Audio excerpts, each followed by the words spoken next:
이 시간에는 발칵 뒤집힌 기독교 구원론 중에서 야고보서 해석을 소개해드리겠습니다. 야고보서 해석을 끝까지 들으시면 지금까지 대부분의 기독교인들이 야고보서를 잘못 해석한 것을 아실 수 있을 것입니다. 나는 본서를 쓰기 시작한 후에 성경의 구원론 난해 구절들 중에서 가장 먼저 야고보서 2장 14절 해석을 시도했다. 야고보서 2장 14절. 내 형제들아, 만일 사람이 믿음이 있노라 하고 행함이 없으면 무슨 유익이 있으랴. 그 믿음이 능히 자기를 구원하겠느냐? 오랜 세월 동안 대부분의 목회자들은 본문의 구원을 영혼 구원으로 단정했다. 이 때문에 행위 구원론자들은 본문을 전가의 보도처럼 휘두르며 강력하게 행위 구원론을 주장했다. 어떤 목회자의 글을 소개하겠다. 우리가 믿음으로 구원을 받는 것이 확실한 것처럼 말씀대로 생활하지 않는 자가 천국에 들어가지 못하는 것 역시 확실합니다. 이 둘은 성경에 선명하게 게시되어 있기 때문에 부인할 수 없는 진리입니다. 행위 구원론자들과 달리 은혜 구원론을 주장하는 이들은 야고보서 2장 14절 때문에 크게 고민했다. 종교개혁자 마르틴 루터 신부님이 야고보서를 성경으로 인정하기를 꺼려한 것은 유명한 일화다. 어떤 신학교수의 글을 소개하겠다. 잘 알려진 대로 루터는 야고보서를 지푸라기 서신이라고 부르며 신약의 일부로 인정하기를 주저했다. 야고보서는 신약의 다른 책들과 비교해 볼 때 복음적 특성이 전혀 없기 때문이라는 것이 그 이유였다. 야고보서의 칭의론이 바울의 칭의론과 정면으로 배치된다고 생각하며 그는 어느 누구라도 이 두 사람의 가르침을 조화시킬 수 있는 사람이 있다면 나는 내 박사모를 그에게 씌워주고 그가 나를 바보라 부를 수 있게 해주겠다라고 했다. 마르틴 루터 신부와 달리 종교개혁자 존 칼빈 목사는 야고보서 2장 14절을 불신자에게 해당하는 말씀으로 해석했다. 그러나 존 칼빈 목사의 구원론을 따르는 목회자들 대부분은 야고보서 2장 14절을 중생한 신자들에게 해당하는 말씀으로 해석하며 다음과 같이 주장했다. 진짜 신자는 반드시 선하게 산다. 선하게 살지 않는 신자는 모두 가짜 신자다. 한편 성경의 구원론 난해 구절들이 행위 구원을 가르치는 것으로 해석하는 것 때문에 안타까운 일이 많이 일어났다. 오카는 목사는 미국의 청교도 신학자들 중에서 가장 유명한 조나단 에드워즈 목사에게 일어난 매우 안타까운 일을 소개했다. 미국의 청교도 신학자들 중에서 가장 위대한 인물은 조나단 에드워즈 목사입니다. 그는 초기 프린스턴 대학교의 총장을 역임했습니다. 그는 코네티컷주에서 제일 큰 노우삼턴 교회에서 목회했습니다. 그런데 그가 그 교회에서 23년 동안 목회하던 중에 교인들의 신임 투표를 받게 됐습니다. 그 시대에는 남성 세례교인들에만 투표권이 있었습니다. 놀랍게도 230여 명의 남자 세례교인 중에서 조나단 에드워즈 목사의 유임에 찬성하는 표가 23표밖에 나오지 않았습니다. 그렇게 해서 그는 교회에서 쫓겨났습니다. 가장 큰 이유는 그가 그 교회 교인들 대부분이 영혼 구원을 받지 못한 사람들로 의심해서 그들이 성찬식에 참석하는 것을 금지시켰기 때문입니다. 기독교역 사상 헤아릴 수 없이 많은 성도들이 행위 구원론을 믿는 것 때문에 자신의 구원에 절망해서 신앙생활을 포기하거나 이단에 빠지거나 극단적 선택을 했다. 그들의 고통에 비하면 조나단 에드워즈 목사가 행위 구원론을 가르치다가 당한 어려움은 대수가 아닐 것이다. 나 역시 아무리 머리를 짜내도 본문을 명쾌하게 해석할 수 없었다. 열심히 주석들을 뒤져도 본문을 명쾌하게 해석한 책을 찾을 수 없었다. 어쩔 수 없이 집필을 중단했다. 속절없이 아까운 시간을 보내던 어느 날 2005년 12월 6일로 추정된다. 그날 나는 방에 멍하니 앉아 있었다. 그때 하나님이 불현듯 내 머릿속에 야고보서 2장 14절의 본뜻이 생각나게 해주셨다. 구체적으로 말하면 하나님이 나에게 신약 성경 기자들이 구원이란 단어를 여러 가지 용도로 사용한 것을 가르쳐 주셨다. 신약 성경 기자들은 구원이란 헬라어를 명사는 주로 소테리아를 사용했고 동사는 주로 소조를 사용했다. 이것이 잘 나타난 성경 말씀이 사도행전에 있다. 사도행전 4장 12절. 다른 이로서는 구원을 받을 수 없나니 천하 사람 중에 구원을 받을 만한 다른 이름을 우리에게 주신 일이 없음이라 하였더라. 본문 중에서 첫 번째로 나오는 구원은 명사 소테리아고 두 번째로 나오는 구원은 동사 소조다. 신약 성경을 세밀하게 살펴보면 신약 성경 기자들이 소테리아와 소조를 여러 가지 용도로 사용한 것을 알 수 있다. 첫째, 신약 성경 기자들은 사람의 영혼이 구원받는 것을 표현할 때 구원이란 단어를 사용했다. 사도행전 16장 31절. 이르되 주 예수를 믿으라. 그리하면 너와 내 집이 구원을 받으리라 하고. 본문은 사람은 예수님을 믿으면 영혼 구원을 받을 수 있다는 뜻이다. 둘째, 신약 성경 기자들은 땅에서 복 받는 것을 표현할 때도 구원이란 단어를 사용했다. 사도행전 27장 42절로 43절. 군인들은 죄수가 헤엄쳐서 도망할까 하여 그들을 죽이는 것이 좋다 하였으나 백부장이 바울을 구원하려 하여 그들의 뜻을 막고 헤엄칠 줄 아는 사람들을 명하여 물에 뛰어내려 먼저 육지에 나가게 하고. 본문은 바울 사도가 죄수 아닌 죄수가 돼서 배를 타고 로마로 끌려가던 중에 일어난 일을 기록한 것이다. 그때 큰 풍랑으로 인해 배가 침몰하게 됐다. 로마 군인들은 죄수들이 도망치는 것을 막기 위해 죄수들을 모두 죽이자고 백부장에게 건의했다. 그러나 백부장은 바울 사도를 살리기 위해 배에 탄 모든 사람들은 헤엄을 쳐서 육지에 상륙하라고 명령했다. 성경은 이것을 백부장이 바울을 구원하려 하여 부하들이 죄수들을 살해하려는 뜻을 막았다고 표현했다. 본문에 사용된 구원이란 단어가 사람의 영을 구원하는 것을 표현할 때 사용한 것과 같은 소조다. 본문의 구원은 바울 사도의 육체를 구해주는 것, 목숨을 구해주는 것, 육체가 복을 받는 것을 뜻한다. 성경 기자들은 전쟁에서 이기는 것과 질병을 고치는 것 등에도 구원이란 단어를 사용했다. 여기까지는 성경사전에 설명돼 있다. 대부분의 목회자들도 여기까지는 알고 있을 것이다. 하지만 성경 기자들은 이외에도 구원이란 단어를 또 다른 경우에 사용했다. 이것을 깨달아야만 성경의 구원을 바르게 이해할 수 있다. 셋째, 신약 성경 기자들은 하늘에서 상을 받는 것에도 구원이란 단어를 사용했다. 야고보서 2장 14절. 내 형제들아 만일 사람이 믿음이 있노라 하고 행함이 없으면 무슨 유익이 있으랴. 그 믿음이 능히 자기를 구원하겠느냐? 지금까지 대부분의 기독교인들은 본문의 구원을 영혼 구원으로 해석했다. 그러나 하나님은 나에게 본문의 구원이 복과 상을 받는 것을 뜻함을 가르쳐 주셨다. 이에 관한 성경의 증거들을 제시하겠다. 1. 야고보서 2장 14절의 문맥이 본문의 구원이 행함으로 복과 상을 받는 것을 뜻함을 증명한다. 야고보 선생은 중생한 신자들이 시험에서 이기도록 돕기 위해 야고보서를 썼다. 야고보서 1장 2절. 내 형제들아 너희가 여러 가지 시험을 당하거든 온전히 기쁘게 여기라. 야고보 선생은 중생한 신자들이 여러 가지 시험에서 이기도록 돕기 위해 두 가지를 강조했다. 첫 번째로 중생한 신자가 시험을 당했을 때 율법, 즉 도덕법을 잘 지키면 상을 받을 수 있는 것을 강조했다. 야고보서 1장 12절. 시험을 참는 자는 복이 있나니 이는 시련을 견디어낸 자가 주께서 자기를 사랑하는 자들에게 약속하신 생명의 면류관을 얻을 것이기 때문이라. 하나님은 중생한 신자가 천국에 가면 그가 선을 행한 만큼, 즉 그가 도덕법을 지킨 만큼 생명의 면류관, 의의 면류관, 영광의 면류관을 상으로 주신다. 이것은 신약 성경에 자세히 기록되어 있다. 두 번째로 중생한 신자가 시험을 당했을 때 율법을 잘 지키면 복을 받는 것을 강조했다. 야고보서 1장 25절. 자유롭게 하는 온전한 율법을 들여다보고 있는 자는 듣고 잊어버리는 자가 아니여 실천하는 자니 이 사람은 그 행하는 일에 복을 받으리라. 하나님은 중생한 신자가 땅에 살 때 그가 선을 행한 만큼 복을 주신다. 이것은 구약 성경에 자세히 기록되어 있다. 야고보 선생은 야고보서 1장에서 율법을 지키면 복을 받거나 상을 받는다고 선포한 후에 야고보서 2장에서 계속 율법을 지킬 것을 강조했다. 야고보서 2장 8절로 9절. 너희가 만일 성경에 기록된 대로 내 이웃 사랑하기를 내 몸과 같이 하라 하신 최고의 법을 지키면 잘하는 것이거니와 만일 너희가 사람을 차별하여 대하면 죄를 짓는 것이니 율법이 너희를 범법자로 정죄하리라. 야고보서 2장 12절. 너희는 자유의 율법대로 심판받을 자처럼 말도 하고 행하기도 하라. 야고보 선생은 중생한 신자가 율법을 지키면 복을 받거나 상을 받을 것이지만 율법을 범하면 하나님의 심판을 받을 것이라고 강조한 후에 다음과 같이 말했다. 야고보서 2장 14절.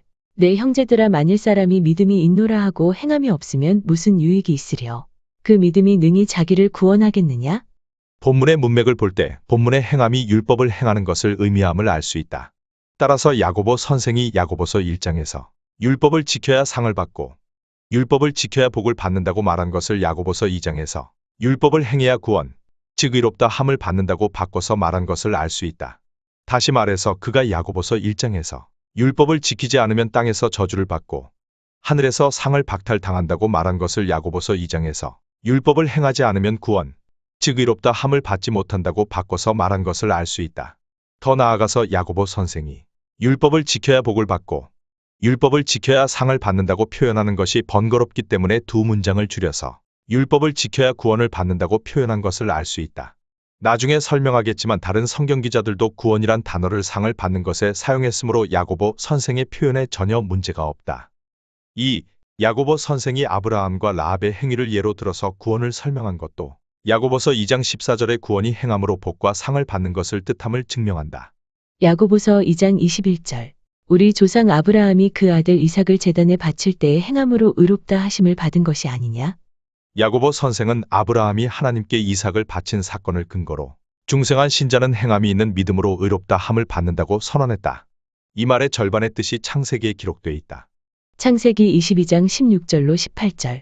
이르시되 여호와께서 이르시기를 내가 나를 가리켜 맹세하노니 내가 이같이 행하여 내 아들 내 독자도 아끼지 아니하였은즉 내가 내게 큰 복을 주고 내 씨가 크게 번성하여 하늘의 별과 같고 바닷가의 모래와 같게 하리니 내 씨가 그 대적의 성문을 차지하리라. 또 내 씨로 말미암아 천하 만민이 복을 받으리니 이는 내가 나의 말을 준행하였음이니라 하셨다 하니라. 아브라함이 하나님께 아들을 바쳐서 영혼 구원을 받았는가? 전혀 아니다. 그는 하나님께 아들을 바쳐서 큰 복을 받았다. 그는 자손의 번성과 승승장구의 복을 받았다. 그 무엇보다도 그의 후손을 통해 예수님이 오시게 되는 큰 복을 받았다. 아브라함이 하나님께 이삭을 바쳐서 땅의 복만 받았는가? 당연히 하늘의 상도 많이 받았다. 예수님은 아브라함이 천국에서 요직에 기용된 것과 큰 영광을 누리고 있는 것을 가르쳐 주셨다. 누가복음 16장 22절. 이에 그 거지가 죽어 천사들에게 받들려 아브라함의 품에 들어가고 부자도 죽어 장사되매. 야고보 선생은 아브라함이 행함으로 복과 상을 받은 것을 예로 든 후에 라합이 행함으로 복과 상을 받은 것을 예로 들었다. 야고보서 2장 25절. 또 이와 같이 기생 라합이 사자들을 접대하여 다른 길로 나가게 할 때에 행함으로 의롭다 하심을 받은 것이 아니냐? 라합이 자신과 가족들의 목숨을 걸고 이스라엘의 정탐꾼들을 숨겨줘서 큰 복을 받은 것은 여호수아서와 룻기에 기록되어 있다. 그녀는 그 일을 해서 자신과 가족의 목숨을 구하는 복과 유다 지파의 살몬과 결혼하여 보아스를 낳는 복과 다윗왕의 고조할머니가 되는 복을 받았다. 라합이 목숨을 걸고 이스라엘의 정탐꾼을 숨겨줘서 큰 복만 받았겠는가? 히브리서 11장을 보면 그녀 역시 아브라함처럼 큰 상도 받은 것을 알 수 있다. 이 때문에 야고보 선생이 라합을 예로 들어서 행함으로 큰 복과 큰 상을 받는 것을 가르친 것이다. 그러나 불행하게도 오랜 세월 동안 대부분의 기독교인들은 아브라함과 라합이 행함으로 복과 상을 받은 것을 그들이 행함으로 영혼 구원을 받은 것으로 착각했다. 이 때문에 행위구원론이 더욱 기승을 부렸다. 3. 히브리서 11장은 야고보서 2장 14절의 구원이 행함으로 복과 상을 받는 것을 뜻함을 더욱 분명하게 증명한다. 히브리서 11장 6절. 믿음이 없이는 하나님을 기쁘시게 하지 못하나니 하나님께 나아가는 자는 반드시 그가 계신 것과 또한 그가 자기를 찾는 자들에게 상 주시는 이심을 믿어야 할지니라. 본문에서 보는 것처럼 히브리서 기자는 하나님께 나아가는 자는 반드시 하나님이 상을 주시는 이심을 믿어야 한다고 선언했다. 이 말씀은 중생한 신자는 하나님께 충성한 사람에게 하나님이 반드시 상을 주시는 것을 믿어야 한다는 뜻이다. 히브리서 기자는 구약시대에 하나님께 크게 충성하여 큰 상을 받은 사람들을 아벨부터 시작해서 노아, 아브라함 등등을 예로 들었다. 구약시대에 하나님께 크게 충성하여 큰 상을 받은 모세를 보자. 히브리서 11장 24절로 26절.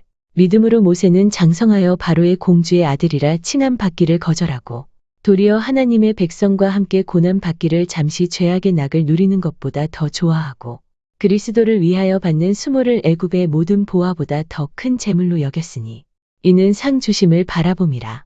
모세는 하나님이 상을 주실 것을 바라보았기에 그처럼 큰 고난을 감수하며 충성스럽게 하나님을 섬길 수 있었다. 이 때문에 히브리서 기자가 히브리서를 받은 사람들에게 너희도 모세처럼 하나님께 크게 충성해서 큰 상을 받으라고 말한 것이다. 믿음의 위인들이 장차 받을 큰 상을 바라보며 하나님께 크게 충성한 일을 소개하던 히브리서 기자는 다음과 같이 말했다. 히브리서 11장 17절. 아브라함은 시험을 받을 때에 믿음으로 이삭을 드렸으니 그는 약속들을 받은 자로되 그 외아들을 드렸느니라. 이 말은 아브라함도 모세처럼 상 주심을 바라보며 자기 목숨보다 더 아끼는 외아들을 하나님께 드려서 큰 상을 받았다는 뜻이다. 히브리서 기자가 여리고 성의 기생이었던 라합을 행함으로 큰 상을 받은 사람의 표본으로 소개한 것을 보자. 히브리서 11장 31절. 믿음으로 기생 라합은 정탐꾼을 평안히 영접하였으므로 순종하지 아니한 자와 함께 멸망하지 아니하였도다.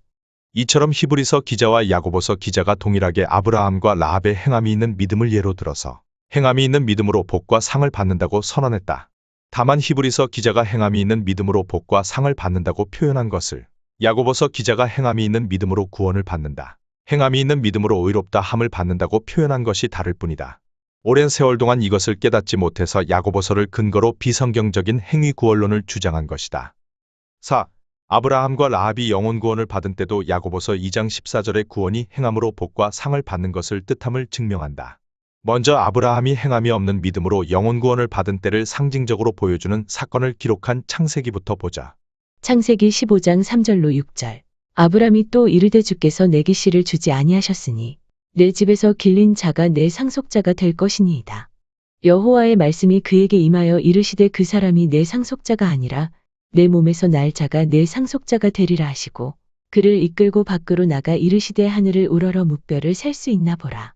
또 그에게 이르시되 내 자손이 이와 같으리라. 아브람이 여호와를 믿으니 여호와께서 이를 그의 의로 여기시고. 본문은 아브라함이 이삭을 낳기 전에 하나님을 믿어서 의롭게 된 것, 즉 영혼 구원을 받은 것을 기록한 것이다. 거의 틀림없이 아브라함은 그 이전에 갈대아 우르에 있을 때 행함이 없는 믿음으로 영혼 구원을 받았을 것이다. 바울 사도는 아브라함이 이삭을 낳기 전에 행함이 없는 믿음으로 영혼 구원을 받은 것을 다음과 같이 설명했다. 로마서 4장 2절로 3절. 만일 아브라함이 행위로서 의롭다 하심을 받았으면 자랑할 것이 있으려니와 하나님 앞에서는 없느니라. 성경이 무엇을 말하느냐? 아브라함이 하나님을 믿음에 그것이 그에게 의로 여겨진 바 되었느니라. 이처럼 구약 성경과 신약 성경이 동일하게 아브라함이 행함이 없는 믿음으로 영혼 구원을 받은 것과 그가 행함이 있는 믿음으로 복과 상을 받은 것을 구분하여 가르친다. 라합은 언제, 어떻게 영혼 구원을 받았을까? 여호수아서는 라합이 영혼 구원을 받은 때와 그녀가 영혼 구원을 받은 방법을 다음과 같이 증언했다. 여호수아 2장 11절. 우리가 듣자 곧 마음이 녹았고 너희로 말미암아 사람이 정신을 잃었나니 너희의 하나님 여호와는 위로는 하늘에서도 아래로는 땅에서도 하나님이시니라. 이스라엘 백성들이 요단강을 건너기 전에 라합은 이스라엘의 하나님을 천지를 주관하시는 하나님으로 믿어서 영혼 구원을 받았다. 이때 라합의 믿음은 행함이 없는 믿음이었다. 이처럼 라합도 행함이 없는 믿음으로 영생을 얻었다. 이와 달리 행함이 없는 믿음으로는 절대로 복과 상을 받을 수 없다. 이 때문에 야고보서 선생이 행함이 없는 믿음은 죽은 믿음이라고 기록한 것이다. 행함이 없는 믿음으로는 오직 영혼 구원을 받을 수 있을 뿐이다. 아브라함은 행함이 없는 믿음으로 영생을 얻은 후에 자신의 목숨보다 더 아까운 이삭을 하나님께 바치는 큰 믿음을 보여서 큰 복과 큰 상을 받았다. 라합은 행함이 없는 믿음으로 영생을 얻은 후에 자신과 가족의 목숨을 걸고 이스라엘의 정탐꾼들을 숨겨주어서 큰 복과 큰 상을 받았다. 이것이 야고보 선생이 말한 행함으로 구원을 얻는 것이다. 불행하게도 오랜 세월 동안 이것을 깨닫지 못해서 행위 구원론이 기승을 부린 것이고 수많은 성도들이 자신의 구원을 확신하지 못한 것이다.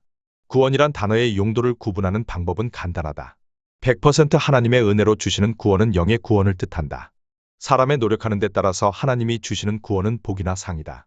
만일 야고보서 2장 14절이 행위 구원을 가르치는 것이면 야고보서는 성경이 아니다. 즉시 야고보서를 성경에서 삭제해야 한다. 이렇게 되면 기독교가 뿌리채 흔들리게 된다. 이런데도 야고보서 2장 14절의 구원을 영혼 구원으로 해석할 것인가? 어떤 목회자는 다음과 같은 독후감을 보내왔다. 지옥에 가는 크리스천들? 방금 단숨에 다 읽었습니다. 정말 구원에 관한 독보적인 해석입니다. 기도하시고 몸부림쳐서 주님으로부터 받아낸 명쾌한 말씀입니다. 영혼 구원과 복과 상급에 대한 구원을 발견하신 목사님은 행복자십니다. 야고보서를 지푸라기 복음이라고 했던 루터가 목사님을 만나셨다면 아마도 큰 절을 하셨을 것입니다. 성결대학교 총장을 역임한 성기호 박사는 나의 야고보서 해석을 읽은 후에 이메일로 다음과 같은 평을 보내주었다. 믿음과 행위에 대한 깊은 연구를 하셨군요. 구원이란 의미가 다양함도 잘 지적하셨고요. 나는 본서를 쓰던 중에 하나님의 큰 은혜로 야고보서 외에도 성경의 구원론 난해 구절들의 본뜻을 많이 깨달았다. 그것이 본서에 수록돼 있다. 이 때문에 본서를 읽은 기독교인들은 이미 구원의 확신을 얻었다. 이것은 독자들의 간증이 증명한다.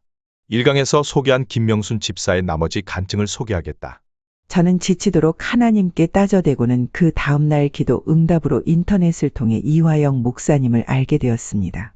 역시 우리 하나님은 불변하신 사랑이었습니다. 이화영 목사님을 통해 하늘보다 더 넓고 바다보다 더 넓은 하나님 아버지의 사랑과 예수님의 사랑을 알게 되어서 깊은 감사를 드립니다. 저는 요즘 잠시 잃었던 구원의 감격과 주님의 사랑을 다시 회복하여서 얼마나 감사하고 즐거운지 모른답니다. 마치 어린아이가 저만치 서 있는 아빠를 보고 너무 반가워서 얼른 뛰어가 안기는 것처럼 제 마음이 그렇습니다. 값없이 100% 은혜로 주는 구원의 선물을 뭔가 행함으로 대가를 치러야 된다는 잘못된 생각들 때문에 우리 하나님께서 얼마나 안타까워하실까를 많이 생각했습니다. 목사님, 저는 요즘 울보가 되었답니다. 끝없는 하나님의 사랑과 예수님의 사랑 때문이죠. 이 사랑의 빚을 이 세상에서 살아 숨 쉬는 동안에 조금이라도 갚아야 된다는 거룩한 부담감이 계속 생겨나고 있습니다. 김명순 집사는 오래전에 전도사로 10여 년 동안 교회 사역을 했다. 그러던 중에 개인 사정으로 사역을 내려놓은 후에 집사로 교회를 섬겼다. 그러는 동안에 구원의 확신을 잃어서 큰 고통을 받고 있었다. 그런 와중에 본서를 통해 구원의 확신을 얻었다. 그 후에 김 집사는 다시 전도사로 교회 사역을 시작했다. 매우 감사하게도 김명순 전도사는 본인이 섬기는 교회의 담임 목사와 자신의 동생들과 함께 2012년도 말부터 전국의 큰 교회의 목회자들과 유명한 신학 교수들을 매월 약 10명에서 15명씩 선정해서 그들에게 나의 책을 선물하는 일을 1년이 넘도록 계속했다. 야고보서의 핵심을 다음과 같이 요약할 수 있다. 행함이 없는 믿음으로 영혼 구원을 받고 행함이 있는 믿음으로 복과 상을 받는다. 성경이 가르치는 구원에 관한 자세한 설명은 발칵 뒤집힌 기독교 구원론을 참고하시기 바랍니다. 발칵 뒤집힌 기독교 구원론에 오랜 세월 동안 난해구절로 여겨진 성경 말씀의 본뜻이 많이 설명돼 있습니다. 예를 들면 좁은 문으로 들어라라. 두렵고 떨림으로 너희 구원을 이루라. 한번 빛을 받고 타락하면 다시 회개할 수 없다. 하나님의 뜻대로 행하는 자라야 천국에 들어가리라. 영생을 얻으려면 너의 재산을 모두 팔아서 가난한 자들에게 나눠주어라. 영생을 얻으려면 선한 사마리아인처럼 살아라. 두렵고 떨림으로 너희 구원을 이루라. 성령 해방죄를 짓는 사람은 구원받을 수 없다 등입니다.